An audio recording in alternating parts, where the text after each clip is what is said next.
또 따질 건 따져봐야 되니까요. 정부가 어제였습니다. 국무회의에서 설 연휴 전날 27일을 이제 임시 공휴일로 지정하긴 했는데 여론이 막 호응적이지는 않아요. 차라리 금요일이 낫지 않았느냐 이런 의견들. 네, 그렇습니다.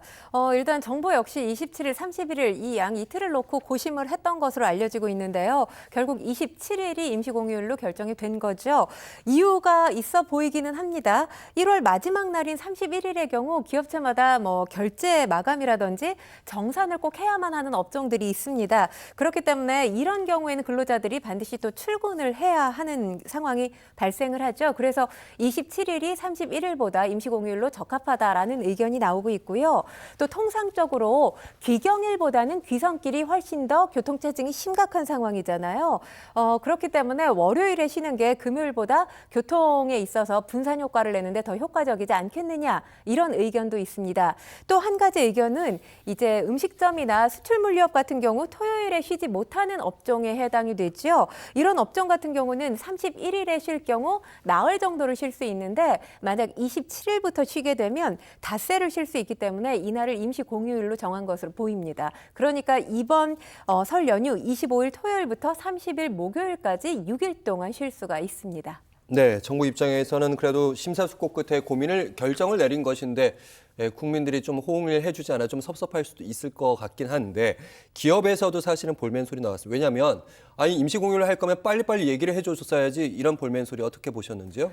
그렇죠. 왜냐하면 지금 2주 정도 남기고 나서 임시공휴일이 결정이 된 거잖아요. 예. 그러다 보니까 기업들은 미리미리 계획을 세우고 이 생산 라인이나 이런 것들을 운영을 할 텐데 여기에 이제 차질이 빚어진다라는 거죠. 한 업체의 예를 말씀을 드리면 전국의 공장 10여 개 정도를 운영하고 있는 업체 같은 경우는 이 월간 단위로 생산 라인을 담당하는 근무조 계획을 세운다고 합니다. 그래서 이번 설 연휴 같은 경우 27일, 31일 당연히 우리가 흔히 빨간 날이라고 하잖아요. 쉬는 날이 아니었기 때문에 공장을 가동하기로 결정을 이미 오래전에 했다고 해요. 그런데 27일이 임시 공휴일이 되면서 그날 공장 가동은 해야 하니까 근무하는 근무자들이 생기는 거죠. 이 직원들한테 평일 근무의 1.5배 임금을 지급해야 되는 상황이 발생을 한 겁니다. 그러다 보니까 인건비 부담 당연히 기업 입장에서는 반가울 리가 없죠. 그리고 또 한 벤처기업 같은 경우는 27일 주요 투자자 설명회를 지난해에 이미 계획을 했다고 해요. 그런데 임시공휴일이 갑자기 지정되면서 다음 달로 미뤄진 상황이고 이런 식의 이제 일정 차질을 빚고 있는 기업들이 여럿 있는 것으로 알려졌습니다. 사실 임시 공휴일이 정해지게 될 때 지난해 국군의 날 같은 경우를 보면 37일 전인 8월 25일에 임시 공휴일이 결정이 됐고요. 그리고 2023년 추석 연휴를 보면 임시 공휴일이 당시 10월 2일이었습니다. 그런데 이 임시 공휴일이 35일 전인 8월 28일에 정부 발표가 났던 겁니다. 이번에 이 임시공휴일 계획이 19일 전에 알려졌기 때문에 상당히 늦어졌다라고 볼 수 있는데 정부도 입장이 있기는 합니다. 왜냐하면 29일 제주 항공기 여객기 사고가 있었죠.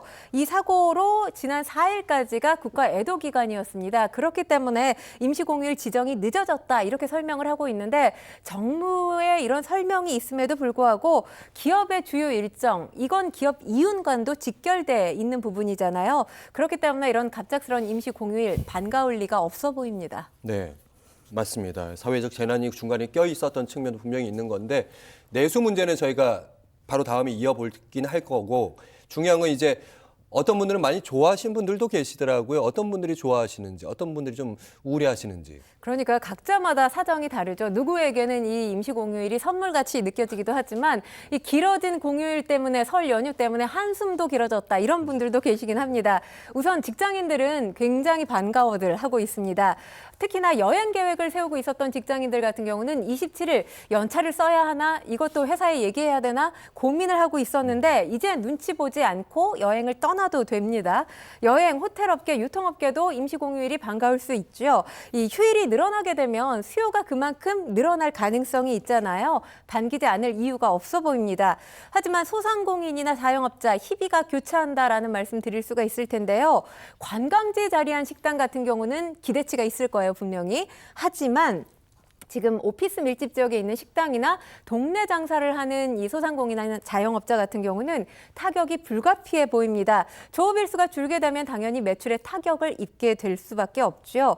또 명절 연휴가 반갑지 않은 사람들, 명절 연휴하면 항상 등장하는 키워드가 바로 며느리잖아요. 뭐 이건 더 이상 제가 설명할 필요가 없을 것 같습니다.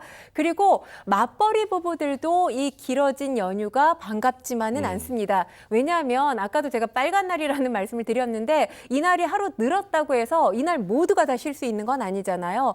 누군가는 회사에 출근을 반드시 해야만 합니다. 그런데 아이를 맡길 곳이 없는 거죠. 왜냐하면 아이를 맡길 수 있는 곳들은 그날 다 쉴 수밖에 없어요. 그러다 보면 사실 아이를 돌봐줄 수 있는 대체자를 찾을 수밖에 없죠.